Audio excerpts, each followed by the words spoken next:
Welcome to the world of miniature airports.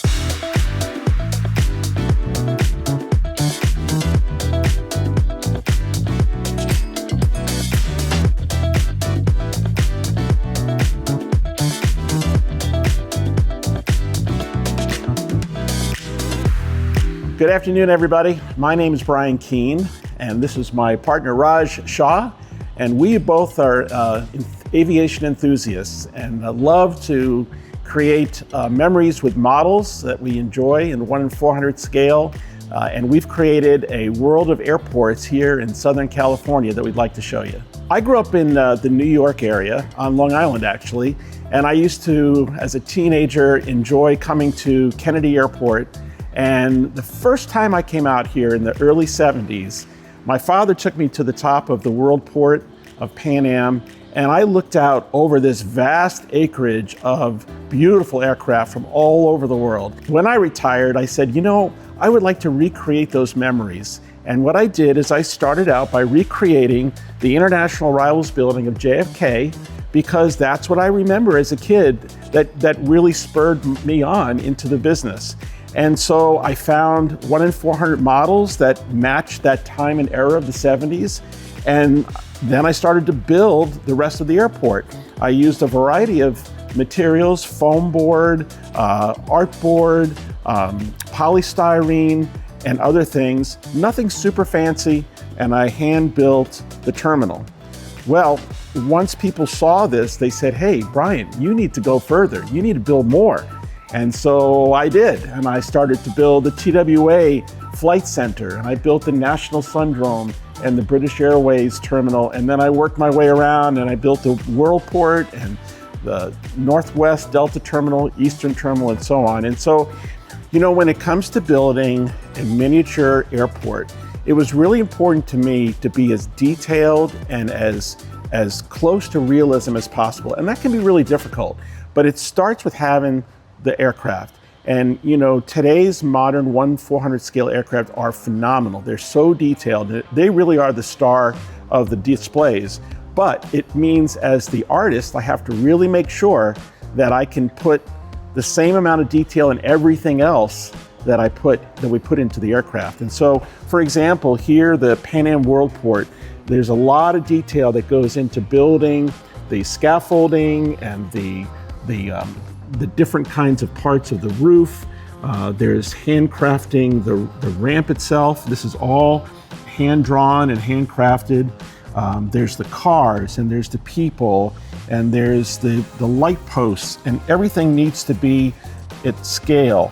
And so that's my passion. And once I started with that level of standard that I set for myself, that meant I wanted to keep up with that with everything else, and that's where it really takes time. So all of JFK, all 9 terminals, plus the cargo area, which I built as well, this took approximately 2 years for me to build. And you built this by hand? And by I built yourself? it by hand, by myself. Yes, that's right. Oh my gosh. Yeah. This is before the age of 3D printing. This is very cool. I've never seen a Pan Am Concorde. I know they ordered. They did order them, right? They did order, but they never flown the Pan Am Concorde. That's right. You got quite a few very interesting planes here. You got the Air France Concorde. Right.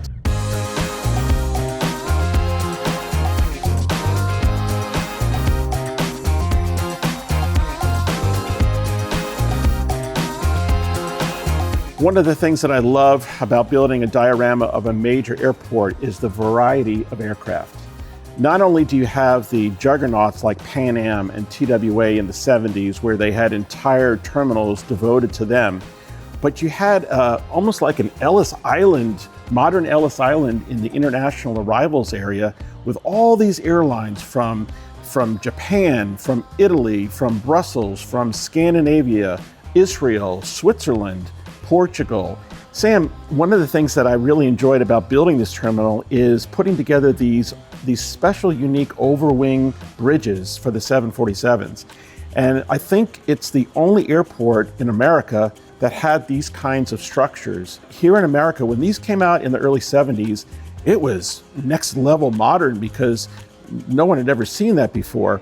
But remember that when the 747s came out, The world thought that it was going to be a really difficult situation getting people on and off the aircraft. And that's why they built these overwing bridges in order to try to facilitate the movement of people on and off very quickly. I also really love the fact that we had people movers, like you can see here, that took people from the main terminal out to the remote stands. Again, these people movers were revolutionary in the 70s. I mean, all about the details. It's just so real. Especially this row here, when you come in from Wanvac Expressway, 678 into JFK, you see airplane like TWA taxi across the bridge. And look at all this. Airline logos on each of these buildings. And look at the taxi cabs in the holding area. And look at all endless piece of ramp vehicles, mobile loungers, baggage trucks, and best of all the amazing airplane and the deliveries.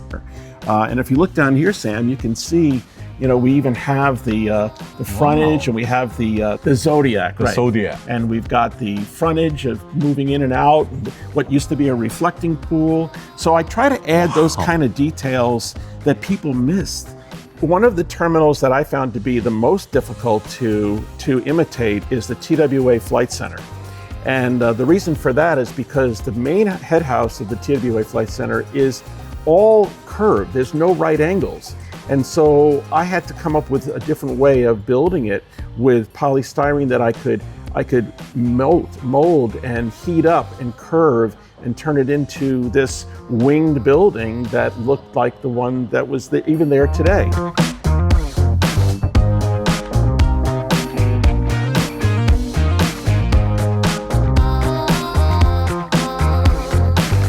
Along with the main 9 terminals around JFK, I got in my head that I wanted to continue building because the JFK northern cargo area was so rich with 747 aircraft in the 70s that I just had to build it.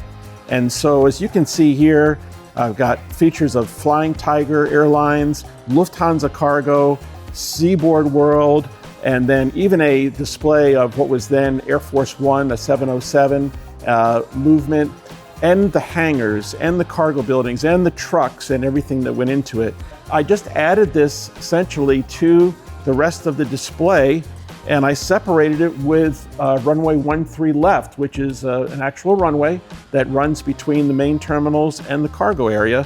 And so it worked out perfectly that we could put it all together and create this full picture of JFK in the 70s.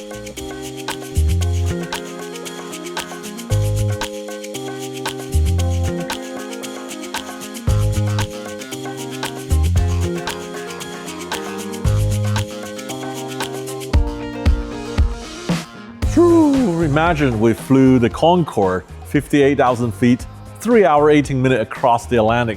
We just arrived at London Heathrow. So London Heathrow, what a fantastic airport with a whole different personality than JFK. More of the green grass, more of the international carriers that were colonized by the British. And I worked at Heathrow back in the 80s with Pan Am. And I always admired the close proximity of all these aircraft with one another. I saw, for example, El Al parked next to Iran Air, and yet coexisting. I saw Air India and Iraqi. I saw Air Canada and Pakistan, and it was just so amazing to see all these carriers pull together in this Terminal 3, which really was an international oceanic building. I built the terminals myself. I handcrafted each one of them. I had to, of course, change things up a little bit. We had three double-decker buses. We had black taxi cabs. We had cars driving on the left side versus the right side. And ultimately, a whole different look, a sense of brick and mortar, and a tower that was something from the 40s in a way, but it made it so classic. And then you add in these modern jumbos, and you add in the variety of aircraft. Answer this question: which of these aircraft do you think was the most expensive to buy? Rare ones? Come on, tell us. Well, I'll tell you, some of them are as inexpensive as $10, $12, but there's one model here that I had the most difficult time trying to find. It was a model that was no longer built, it was discontinued, and they only made like 70 of them. And that is that Air India 747-200 made by Big Bird, which was, until recently, the only 747-200 that I could find. And it was in excess of $400.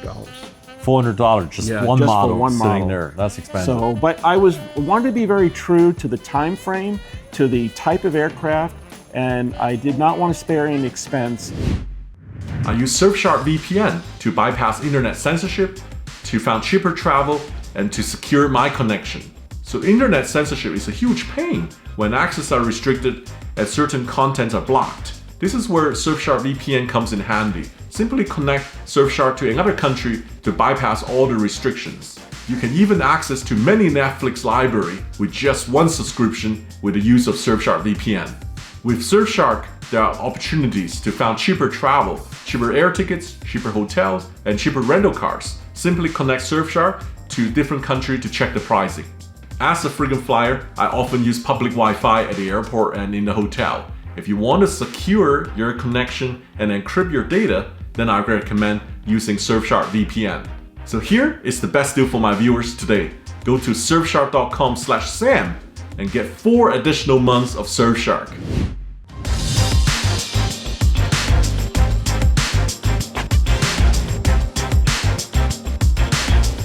Well, Sam, LAX is probably the epitome of all of a diorama displayer's dreams, because here you have everything involved. You've got the symmetry and geometry of the parking areas. You have the multiple central terminal roadways and train stations.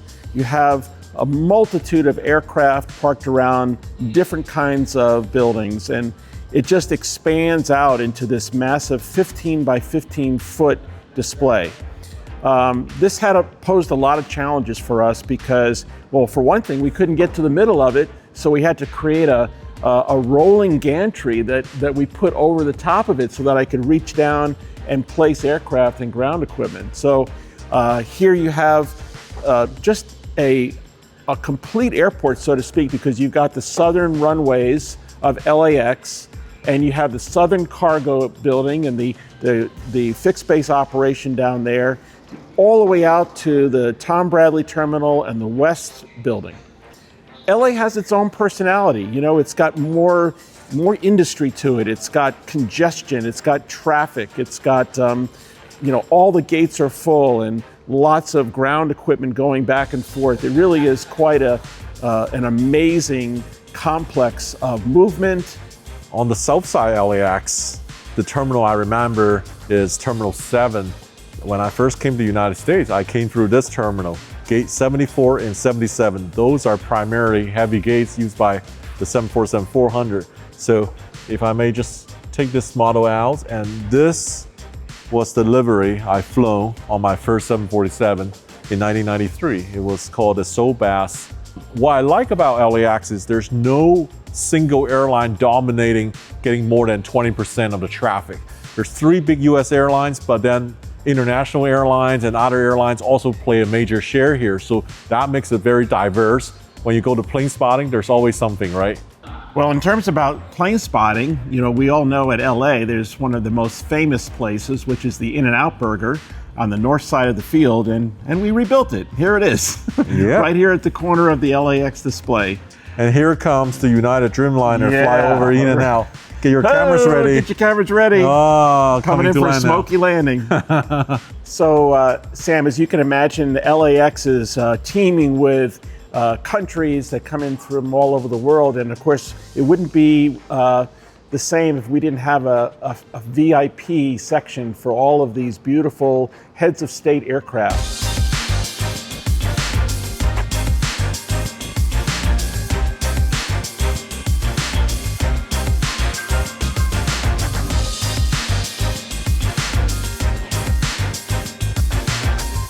So this is the beginning of a new build. This is going to be Mumbai International Airport. It's going to be about a 12 foot by 12 foot display. These are the boards that we've handcrafted, hand worked. They come complete with lighting, with all of the ramp markings, and they'll be cinched together. These boards are made of foam board, and the top, however, is treated with different kinds of art paper to simulate the tarmac and to simulate the runways. And I'll show you as well that on the back side, we have all of the electrical schematics that will light up when the time is right. So, And these are portable, basically. yeah, It comes in pieces exactly. like this. So, I mean, if you wanted to build something like this for yourself, you could do it. This is a size that could fit under a bed or in the closet. It's not difficult to store these. You know, along with building an airport with all these beautiful models, obviously we also have to have all the ground equipment, all the foliage and the trees and the equipment. And for Mumbai, for example, I had Jake from Jet Set Models build me these beautiful little Indian taxi cabs. Oh. And so these are going to be on the rickshaws. display. The rickshaws, right? Yeah. And also in black. Oh my gosh. And then I also have the Indian taxi cabs. So we really want to, give it a real sense of realism. And as you can see here, I have so much ground equipment that I have to compartmentalize it because I am somewhat of a stickler for detail. So I have all of the buses here, and I have all of the baggage carts and the tow trucks and the catering trucks. And it all helps me to keep everything organized. We have all the glass jet bridges that are in here that will be attached, customized to each of the bridges. Wow. Hey, Brian. Hey Good there, morning. Sam. Welcome to the unveiling of the Mumbai International Airport. This is built in 2 days. Yeah. 2 days ago, I was here. This was not here. That's right. It took about 6 months to construct it and prepare and get it here. But the actual assembly, way into the evening to try to get into a place where you could see it in its partial completion form. We still have some more work to do. But look at the lighting on top of the terminal here. This is incredible. Yeah. Incredible amount of work. The miniature looks getting more real by the day. That's right. And Yeah. look at how cool, how realistic these shantytown, the slums, and that river going around the Mumbai airport. I remember I was here. Yeah. I was here in a suburb called Jarimari, standing on a wasteland hill, looking down the taxiway And seeing all looking these down this. aircraft. Yeah. Right. Yeah, this really brings back memory, man. Wow. Now look you at can that. hover over it, Yeah. and look at it, and just spend some time to really see the depth and the breadth of what they created. Incredible, And, yeah, incredible. it's- And now, even better, the runway lighting's on. So this is not the first generation diorama. Now you have runway lighting. What's next? Well, it's funny you should ask. We're already looking at other things, how to create simulated water when we build Hong Kong Kai-Tak, or maybe how to actually get the aircraft to move on the taxiways when we build Paris or when we build Narita, all that coming in the future. So we're always trying to push the envelope and get more and more enhancements, more premium look to the way these airports really operated.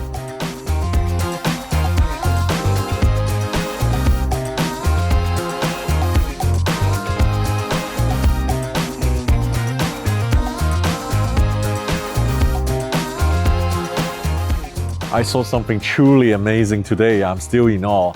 What's an airplane without an airport to take off or landing on? Same apply to a model. A model should sit inside an airport to make it look like complete. This is the next level.